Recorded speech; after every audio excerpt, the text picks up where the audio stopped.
Hey there, it's Vivi and welcome back. Ratchet & Clank Rift Apart so far seems to be garnering quite the attention on the market, while in the UK to be more specific. Heck, I'd say that's already a fantastic sign for the future of this series. Let me just say one thing before I proceed. Although we have an idea of how Rift Apart is performing in the sales charts in the UK, it doesn't mean we're going over numbers. In fact, we don't currently have any sort of estimate when it comes to digital or boxed sales in terms of actual numbers. We simply have sales charts. Charts in the UK is the key thing here, alrighty? With that said, Rift Apart is currently within its 5th week post-launch. Reminder, the game released on June 11th, so yes, we do currently lie within week number 5, and I have to say, the game's been through quite some interesting fluctuations in the UK. Thanks to gamesindustry.biz's website, we got some cool coverage of how the game's been performing. Week 1. In the UK boxed sales, boxed is the key word here, Ratchet & Clank Rift Apart sat at number 1. This would be Ratchet & Clank's second biggest launch ever in the history of the franchise. Thanks to the head at gamesindustry.biz and GFK, a website that tracks sales and data. Look, bear with me here. It doesn't mean we have numbers. We simply have an idea of what's going on. Now you might ask this question. Is Rift Apart the second biggest launch ever in the series in terms of how fast it's selling or revenue-wise? Well, the thing is, we got a couple of scenarios. In terms of rate of sales, call it, Rift Apart comes in second in the UK, according to this table provided by Christopher Dring, head of gamesindustry.biz. Rift Apart would come in second because it's believed to be caused by its price tag. The 2016 game was like half the price. And the fact that the game released on the PS4 system, which was much more readily available. As you're all aware by now, well maybe, the PS5 is still having shortage issues. Now in terms of actual revenue, Rift Apart is the strongest one, coming in at number 1 in the UK. The 2016 game falls in second place when it comes to revenue. I mean, the 2016 game was already a huge deal for Sony and Insomniac Games, success-wise. So having Rift Apart at number 1 already, I mean, you be the judge. For Sony, this would already convince them that yes, Ratchet & Clank is still coming in hot within the market. As for overall PS5 game launches, compared to, other PS5 games, Rift Apart comes in second, right behind Miles Morales. These are 2 games by the same studio, fun fact. All this data is from the UK market, but it's still quite some juicy stuff if I do say so myself. So as a whole, when it comes to week 1 in the UK, Rift Apart remained at number 1. As for week number 2, Rift Apart yet again sat at number 1 with 2% increase in sales week on week. Week on week here means we're comparing data from the previous week.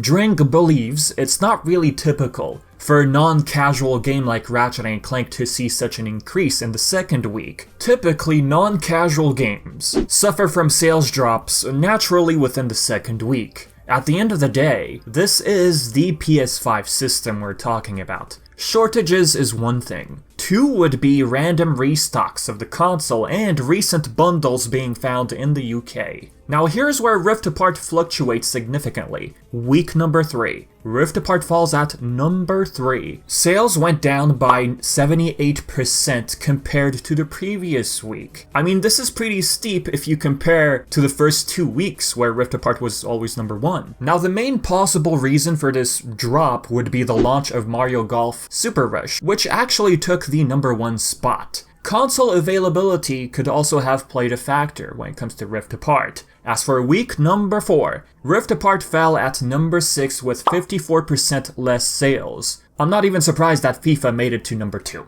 I mean, it's FIFA. But hey, we have to remember that for 2 consecutive weeks, Ratchet was at number 1. As for week number 5, there's been PS5 stock boosts in the UK as well as bundles. With that, Rift Apart jumps back to number 1. Yeah, you heard that right, folks. Our fuzzy little Lombax and robot best friend went from number 6 to number 1 real quick. with quite a noticeable jump in sales. We're looking at a 187% increase in sales compared to the previous week. This was most likely due to a PS5 restock and how Rift Apart got bundled with the PlayStation 5 in the UK. I mean, just for a moment, sit down and think about it. Bundles, PlayStation 5 bundles especially, it's a huge bonus for Sony right now. And why? Because consumers aren't in a situation where they have the choice to purchase whichever bundle they want. Because whenever there's PS5 restock, regardless of the game that comes with it, people will buy it. Because it's that hard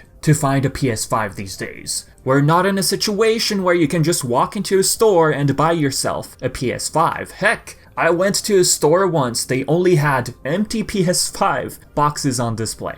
Looking at Mario Golf, the drop was maybe due to, I guess, mixed reception for this game from the stuff I've been reading. That's my rough guess. Another factor to consider when looking at this whole thing, Rift Apart is a gorgeous game, and happens to be a game that launched within the launch year of the PlayStation 5. We don't really have a large library of PS5 exclusives at the moment. Sony is still considering cross-gen PS4 and PS5 for upcoming games, don't forget. Even with the whole scalpers situation surrounding the PlayStation 5, Rift Apart managed to bring in more revenue than the 2016 game, which was a game, like I said before, on the PlayStation 4. At least this is according to GFK. Here's another cool fact. Looking at the Swiss charts, again, boxed sales, the game sits at number 1 4 weeks consecutively. Do note, however, this is within the library of games on the PlayStation 5 only. If we look at the charts as a whole, as in other games on other systems, Rift Apart sat at number 1 for 2 weeks. It dropped at number 6 for week number 3, and as for week number 4, it went back to number 1.